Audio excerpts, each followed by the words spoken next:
Hey you guys! Welcome to my travel vlog. You guys are going to be packing and traveling back to Atlanta, Georgia for my fall break. While in the meantime, while you guys travel with me, I'm going to be talking to you guys on a major topic I feel like not a lot of Christians talk about. And that is how hard it is to trust and have faith in God when you cannot see anything and you don't know if He's really there. So here's the thing, right? I would honestly argue that there's a big difference between the struggles that baby Christians go through and then more experienced Christians go through. See, like as a baby Christian, you're like, oh, I don't want to leave my sin. Like, oh, how do I break up with this person? Oh, God, how do I leave my lukewarm lifestyle? But once you start to actually believe in God and produce the fruits, God begins to work on you and He begins to put you into positions where you have to walk in faith.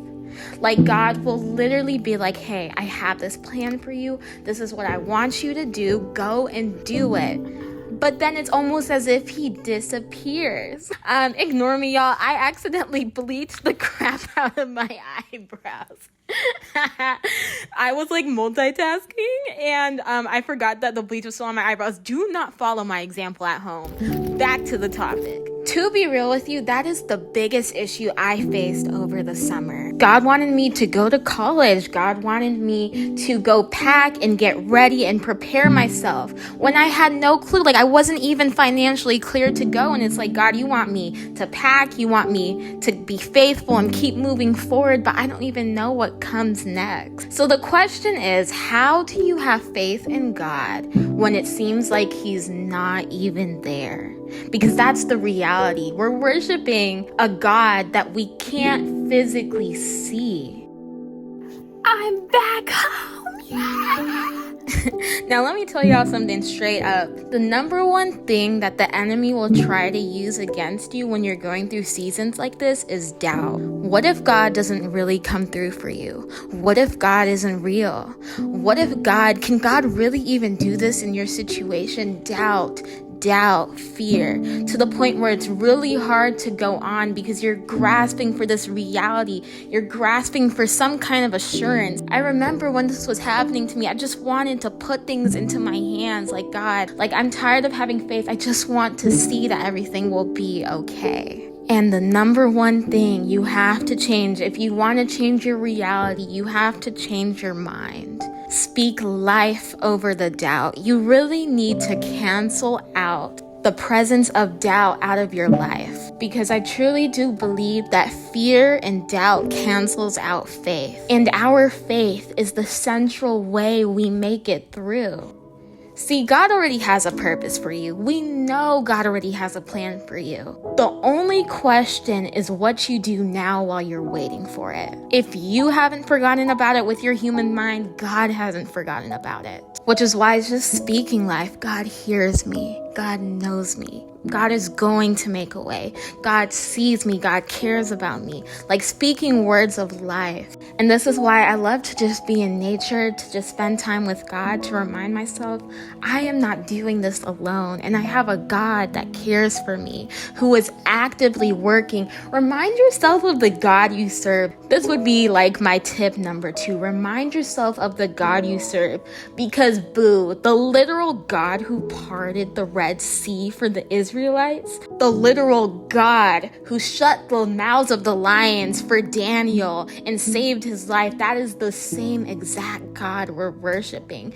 It is not a question of whether if He can. The question is when and how He will. Your doubt is crippling your faith. The best will come to pass, but you have to stay faithful. Hello vlog, I am driving my family to Walmart.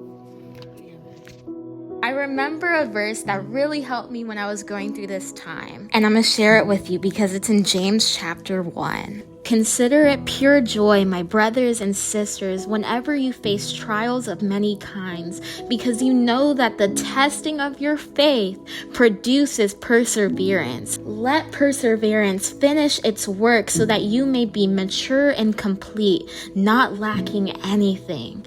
God wants to develop you. He wants to make sure you're not lacking anything.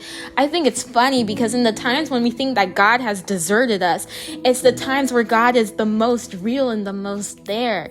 Don't forget about the Israelites. Every single time they would go to idols, it was because of why? Because they couldn't trust the fact that God was right in front of them. Just because you can't see him does not mean he is not there.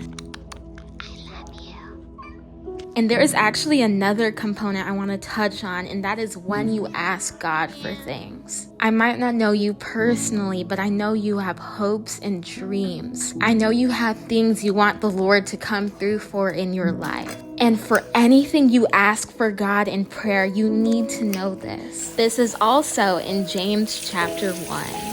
But when you ask, you must believe and not doubt, because the one who doubts is like a wave of the sea, blown and tossed by the wind. That person, catch this part, should not expect to receive anything from the Lord. Remember when I said you have to rebuke doubt, speak life over the doubt. And it's because it's a literal requirement that if you want your thing to come to pass, you have to believe it. Believe the Lord can do it. Believe he's going to make a way. It's no coincidence that when you start praying for something big, when you get to a season in your life where you're anticipating something big, that is when the doubt comes. That's not a coincidence. It's because it will literally prevent you from receiving what God has for you.